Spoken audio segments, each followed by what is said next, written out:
Salut tout le monde, c'est Cordox. Aujourd'hui on se retrouve pour un top 5 des pires tromperies et trahisons amoureuses. Donc pour ceux qui ne savent pas qu'est-ce qu'une tromperie, c'est tout simplement le fait que vous soyez en couple avec une personne, donc marié ou non, et que vous décidez tout simplement d'aller voir ailleurs. Pour la cinquième place, il s'agit d'un couple. Ça fait 6 ans qu'ils sont ensemble et vont se marier dans quelques mois. L'homme est DJ en boîte de nuit et la femme secrétaire. Elle décide alors de tester son futur mari pour voir s'il est fidèle en disant à une de ses copines de se rendre à la boîte de nuit dans laquelle il travaille tous les soirs. L'ami de la mariée lui parle, lui demande son numéro, etc. L'homme répond qu'il est célibataire, lui donne son numéro et lui propose même d'aller à un hôtel. La copine de la future mariée, choquée par ce qu'elle vient d'entendre, sort de la boîte, appelle son ami et lui raconte toute l'histoire.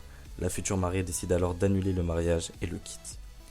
En quatrième position, il s'agit d'un couple aussi, ça fait 8 ans qu'ils sont ensemble.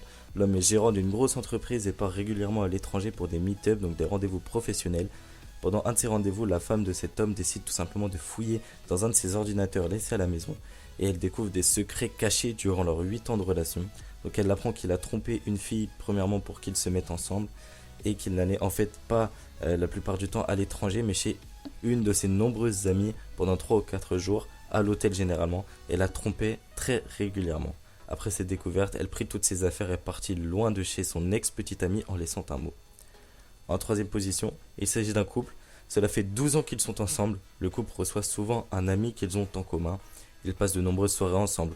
Un jour, l'homme du couple que l'on va appeler X appelle cet ami en commun. Ils étaient censés passer une journée entre hommes comme souvent. Alors la femme du couple, elle disait rien parce que voilà, c'est deux hommes. Mais un jour, elle est rentrée plus tôt et découvrit son homme en train d'embrasser son ami. Et son ami lui avoue alors une nouvelle très choquante pour elle. Et bah, ça faisait tout simplement 6 ans que X trompait sa femme avec cet ami en commun. Donc il était bisexuel. C'est vraiment terrible pour cette femme. En seconde position, une histoire très rapide. Il s'agit d'un couple de deux jeunes personnes. Donc deux jeunes personnes à peu près 20 ans on va dire. La fille découvre tout simplement que son petit ami l'avait trompé avec sa mère. Alors ils se clashent très violemment sur Periscope. Voilà, c'est vraiment quand Periscope c'était la mode. Donc ils se sont clashés, un gros clash qui a tourné. Donc je pense que vous avez sûrement vu cette vidéo. En première position, une histoire vraiment, mais alors vraiment dégoûtante. Donc je déconseille aux mineurs d'écouter cette histoire qui était la vidéo un petit peu avant. Donc c'est l'histoire d'un homme qui est marié depuis pas mal de temps avec une femme que l'on va nommer X encore une fois. Il a une vie sexuelle qui est pour lui très insupportable, donc il se fait clairement chier.